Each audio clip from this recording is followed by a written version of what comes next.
From WLWT, this is Issues. Hello, welcome to Issues. I'm Jan-Michele Lemon Kearney of SESH Communications and the Cincinnati Herald. Happy New Year, I missed you all. It's so great to be back.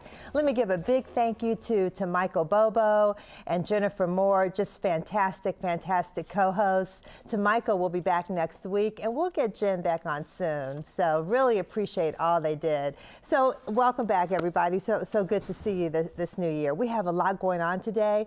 A little later, we're going to talk about an organization that fights poverty through education, and they have a big capital campaign, and you're going to want to hear about that. We're also going to talk about how you can take college courses just for fun or just because you're curious, no pressure. That's going to be really great. We're going to talk about the Martin Luther King breakfast and activities coming up soon. You don't want to miss any of that. First, we're going to talk to Mr. Robert Humphries because he is bringing back the Miss Black Cincinnati pageant, which has been gone for 17 years. 17 years, yes. And it's coming back. Coming back, Jan. Along with Miss Black Teen Cincinnati, which has been going on. Yes. So welcome, Mr. Humphries. Well, first of all, Jan-Michele, let me extend a Happy New Year to you and the family, and here at Channel 5 and the Issues TV show. Well, and of course, you know, I'm looking very forward to bringing back the Miss Black Cincinnati pageant. Yes. Just to take you on a little journey back. You know, I founded it back in 1980. Wow. And the first pageant took place at the Netherlands Hilton Hotel. Oh, wow. In the grand ballroom there. And Lucinda Bobo, who was a student at the University of Cincinnati, she was crowned the first Miss Black Cincinnati winner. Wow, that is fantastic. It'll be 38 years since I did it. I produced it for 21 consecutive years. And the last one took place at the Downtown Convention Center Grand Ballroom, and the winner was Lisa Marie, who was the last winner. Oh my goodness. I shared with her recently that we'll be bringing the Miss Black Cincinnati pageant back. I know, that means she got to do the crown. She said, Mr. Humphries, 17 years. She said, I got to give my crown up. I said, yes, you got to give your crown and your title up to someone else new. But that pageant is scheduled for August the 11th, and we're currently doing registration for it. Oh, is it open now? Yes, it's open now. Tell us the criteria. The criteria, you must be a high school senior, not over 24 years of age, and have a performing talent. Okay. That's part of the criteria. And we have 4 phases of competition: that a personal interview, that of a performing talent, evening gown competition, as well as a projection impromptu question. Yeah. That each contestant must go through an answer. And of course, I'm looking forward to it. And I'm going to be handing the pageants down, both of the pageants, the Miss Black Teen Cincinnati pageant. We'll be recruiting for that one as well. Oh, good. You know, I brought that one back 4 years after producing it for 12 years. Yes. Which took place at Taft High School's auditorium. And Donald Sherman, you know, my close friend and associate, Cincinnati Black the Black Theater Company. Yes. He'll be taking over both pageants, and they'll be coming under his annual production. So wonderful. I got to stay aboard. I thought last year would be my last year, you know, but you can't let go. No. He said you got to stay aboard. Be involved. Yes. And I'm really honored, you know, and pleased that the Hamilton County Cincinnati Public Library has included, you know, the Miss Black Cincinnati and Miss Black Teen Cincinnati pageant in the Black History Month. Let's talk about that, February 24th. Give us the details about that. February the 24th, they'll be honoring the Miss Black Cincinnati and Miss Black Teen Cincinnati pageant downtown at the public library, on the main library. Right on 8th and Walnut. Sure, they'll have a display of all of my past participants. And we've got some pictures up here as you're talking that are just wonderful. That's the all-time Miss Black Cincinnati, Miss Black Teen Cincinnati pageant that took place. I had some of the former winners and contestants that come back. That's Oi Nagani. Oh yeah, she's the reigning Miss Black Teen Cincinnati. She's phenomenal. Oh my goodness. Senior. Yeah. Oh, and that's Malika. Yeah. Malika Robinson. She was crowned Miss Black Teen Cincinnati in 1990. She was the first teen winner. Yeah, and it's, you know, they're all tough competitions. Oh, I mean, sure these young people are really prepared. Know, you emceed for me between yourself and Curtis Fuller, going all the way back to my first MCs for the Miss Black Cincinnati pageant, which was attorney Leslie Isaiah Gaines, and fashion, you know, coordinator and model Bobby Corbin. You may remember the name. Yes, absolutely. Yes. But we're looking forward to it. And on that Saturday, February the 24th, we'll be having. I'm looking to have a production. Okay. When I say a production, a video production of past contestants. Hopefully, at the public library. At the public library, you know, to give, you know, what the pageant meant to them. Okay. Then what are they doing now? Okay, well, let's do this. Give us a phone number to call. Sure. So that people can get more information. More information, you can call 368-8108. That's 368-8108. And it's right up there on the screen. Right on the screen. 513-368-8108. If you'd like more information about participating in the Miss Black Teen Cincinnati pageant, as well as the return of the Miss Black Cincinnati pageant, please call us at 368-8108. And we're looking forward to you joining us on February the 24th at the Downtown Public Library, 2 p.m. 2 p.m. 2 okay, p.m. we great. start. Okay, good. And you'll have more information for us. I'll have more information for you. We'll put some info in the Cincinnati Herald and have some more on issues in the upcoming weeks as well. Sounds Thank good. you, Mr. Humphries. Thank All right. you. Okay, Thank stick you, with us. We'll be Jan-Michele. back in just a moment.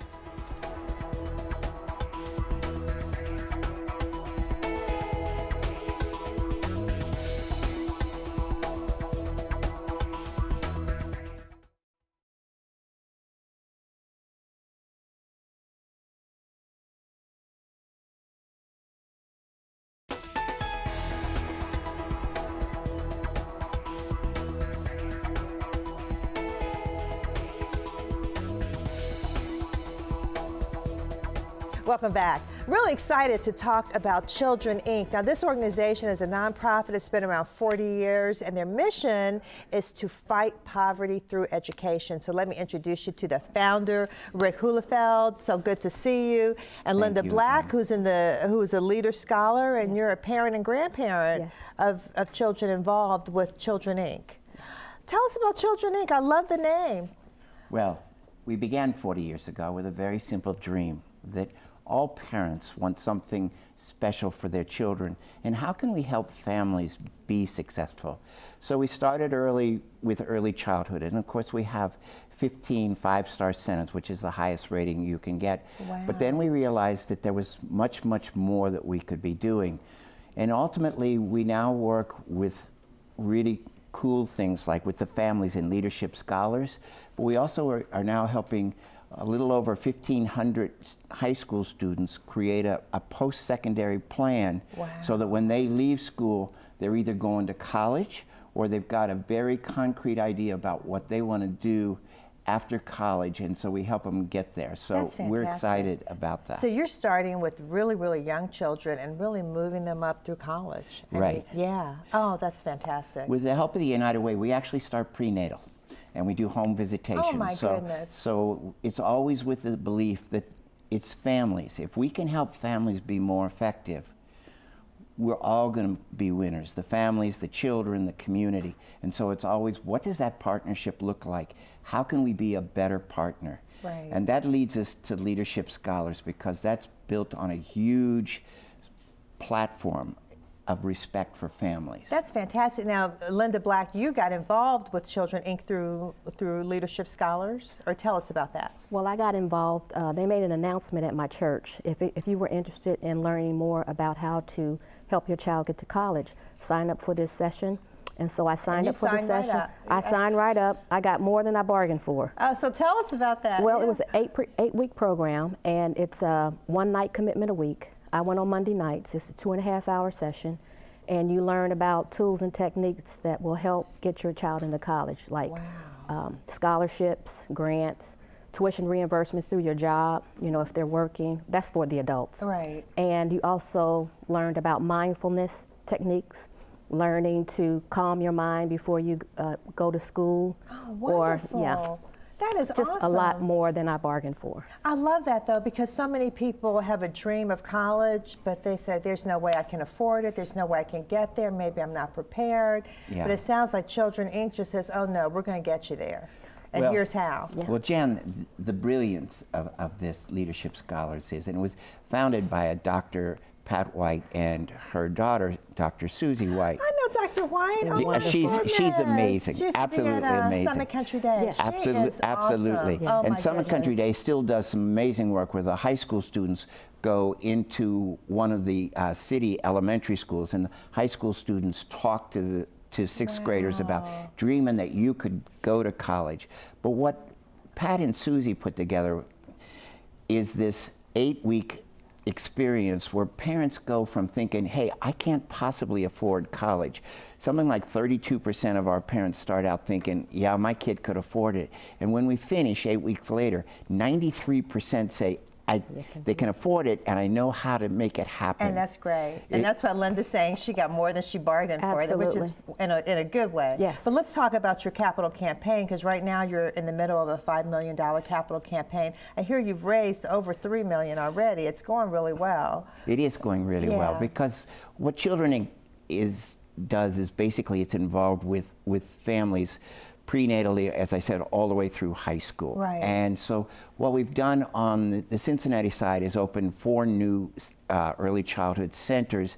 And our niche is, if you're going to do early childhood, make sure it's 5 stars. Make sure it's the highest possible rating. Get the best for your children. Yeah, because what we know is that if you help the family be more effective, and if you give the children a high quality experience, the child will be ready for kindergarten. If they're ready for kindergarten, they're reading by 3rd grade. If they're reading by 3rd grade, they're going to graduate. And if they graduate, the doors are open. Yeah.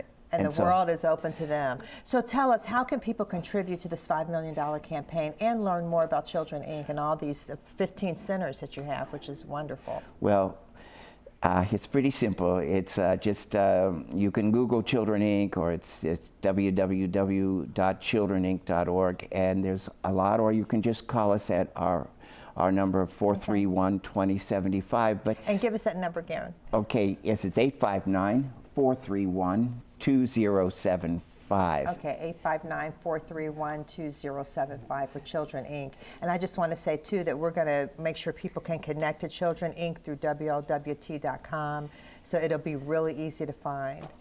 So I just want to sort of say the thing that I'm happiest about when it comes to the Leadership Scholars is they got it right. It's about that deep respect that they show families.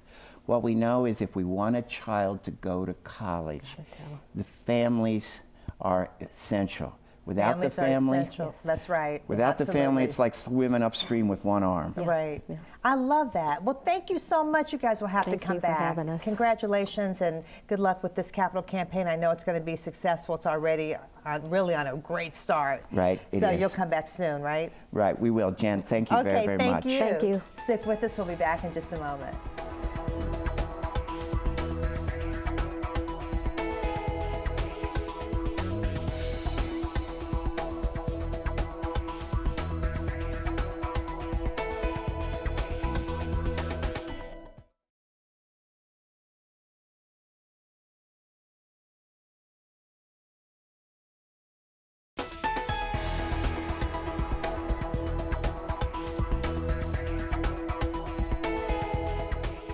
Welcome back. Okay, we have a great learning experience for adults. You can go to college and take all those college courses you always wanted to take. No stress, right?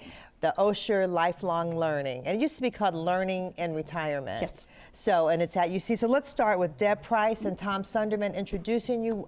Thank you so much for coming. Thank you. And I want to give a shout out to Paul Schaff, who couldn't make it because he's the one who connected with us first. He's like, we've got to talk about OLLI, O-L-L-I, right? Okay. Tell us about learning, well, tell us about OLLI, Osher Lifelong Learning and Retirement. We just celebrated our 25th anniversary. Wow. And I am not involved that long, but I started 4 years ago. Okay. And I picked up a catalog, which is located at all the public libraries and a lot of doctor's offices and things like that. You see it all over the place. Yes. Yeah. And saw that there were some interesting classes I wanted to take.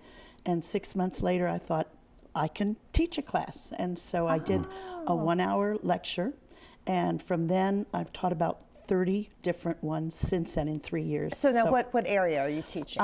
I have an eclectic mix. Oh, wonderful. I do talks on food, I do talks on history, and I've done 8-week courses on literature, Southern women writers, Hemingway. It just depends on what strikes my fancy. Wow, so it's wonderful. Neat. Okay, and so Tom, tell me your involvement with OLLI. Well, kind of similar to Deb's. My wife was taking some courses, and I saw the catalog, and I saw how many courses there were, and I thought, oh my goodness. And I just retired.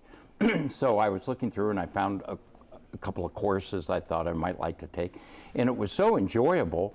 And then I too got into teaching. Okay. So I put together a course on the history of Vietnam, and I've taught that course twice, and now I'm researching a course for a course on the history of Harry Truman. Oh, wow. Okay. So let's talk about who the students are.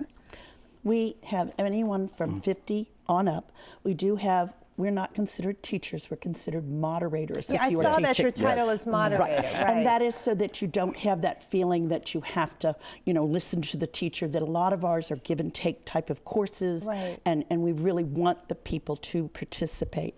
But it's anyone over 50 years of age, and we enjoy 1,100 different participants in a given year. So there are a lot of people from a lot of different backgrounds and interests. Some of the classes are as eclectic as folk dance, yoga, tarot reading. It depends on what people are interested in. Southern women writers Yes. and the history of Vietnam. Yes, So, right. So everything. So, and I love that because a lot of people years later say, wow, I wish I could go back to college, but I don't want the stress, I don't want the expense, Exactly. I don't want to have to study for a test. So this way they can pick a class or classes, enjoy the classes, learn, and it's wonderful. I think one of the really nice things about Ollie is you get to meet some wonderful people. Everybody there has the greatest gift of all, which is intellectual curiosity. Right.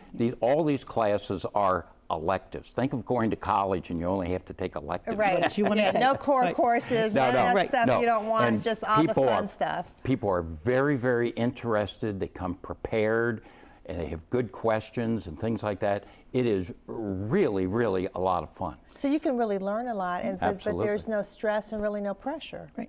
Yeah, Right. I love that. So, I'm sorry, go ahead, Deb. We have 2 campuses at the present time where we are teaching Okay. classes. One is And the old you're reading my mind because I was going to say where are classes held. Very Okay, good. there you go. The old Edgecliff College is part of the University of Cincinnati. We Near call that the Victory Eden Park, Parkway yeah. campus, and we also at Israel, which is on the corner of Galbraith and Ridge. Right, easy to And we have find, classes there 3 or 4 days a week, and you see also.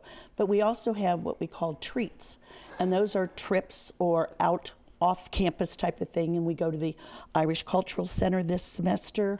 We're going to the Police Museum. I mean, just things that would maybe you'd like to go, but you didn't want to go by yourself. So this Right. way we have 15 or 20 people sign up and go, and it makes it fun. Fun. That's wonderful. And So- it's really divided up well. You can take the typical course is 8 weeks, an hour and 15 minutes. Right. But we have some courses that are just 2 or 3 times, and several that are just one time, and So you can usually fit your schedule. it's, Right. it's a couple Exactly. hours or something like Yeah. that, and it might just be something that you might be interested in. I took one of those courses on the sinking of the battleship Maine. Oh my goodness. Okay, well let's give a phone number. Right.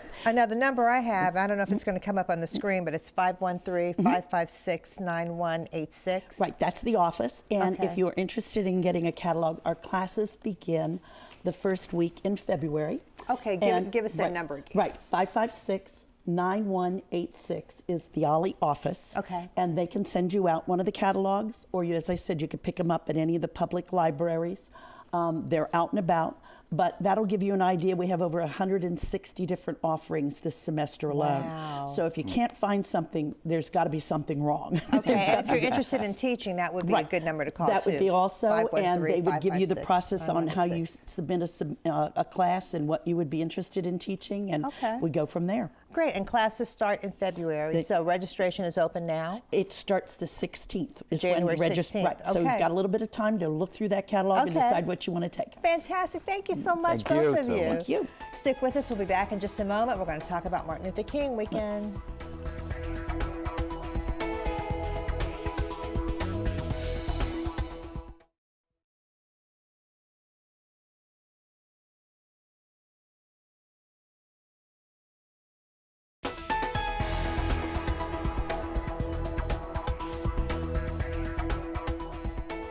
So we've got co-chairs of the Martin Luther King Breakfast, Bernita Britton and Edna Keon. They're going to tell you what's happening January 15th. Take it away, ladies. What's Okay. happening?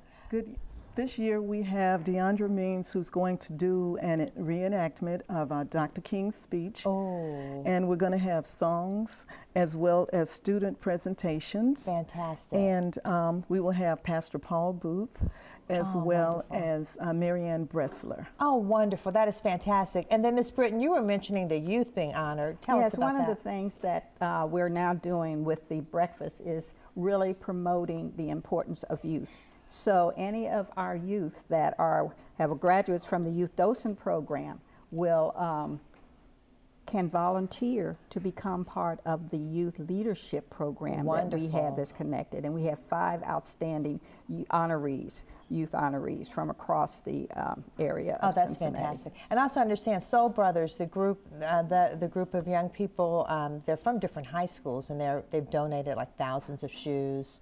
They're being honored as well. They may be honored at the coalition. Oh, with the coalition, okay. Because there is definitely a difference between the breakfast, the King Legacy breakfast, and the coalition. So the coalition happens later in the afternoon. After the march at 10:30 that starts at the Freedom Center, then they go on to Music Hall at 12 o'clock, and our youth honorees are also going to be presented there also. Also wonderful. Okay, so give us a rundown of what's going on Monday, January 15th. It begins at 10:30. That is actually when the march begins. So breakfast doors open at 7:30. At 7 o'clock. Exactly. Right, at 7 o'clock. 7:30. Oh, 7:30. Okay, 7:30 in the morning at the Right. National Underground Railroad Freedom Center. It starts at 8.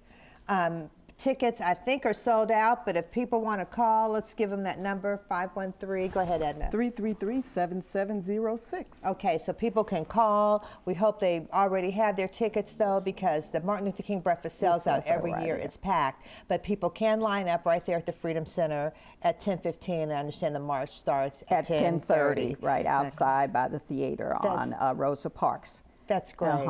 And I'm so glad the Youth Docent are involved. I know, Edna, you're really, really heavily involved with that program. And so we'll have to have you come back another time, maybe with some of them to talk about that, because I don't know if a lot of people know about these young people who get trained at the National Underground Railroad Freedom Center. They know all about history, and they do the tours. I mean, it's really a fantastic opportunity for high school students. And that would be excellent. I think that they would really enjoy to come in and do that. Well, thank you, both of you. Really appreciate all the work you're doing. I'm looking forward to the breakfast on Monday, January 15th. Daddy-Daughter Dance is almost sold out. Get your tickets, thecincinnatiherald.com. Have a great week. Stay safe and stay positive.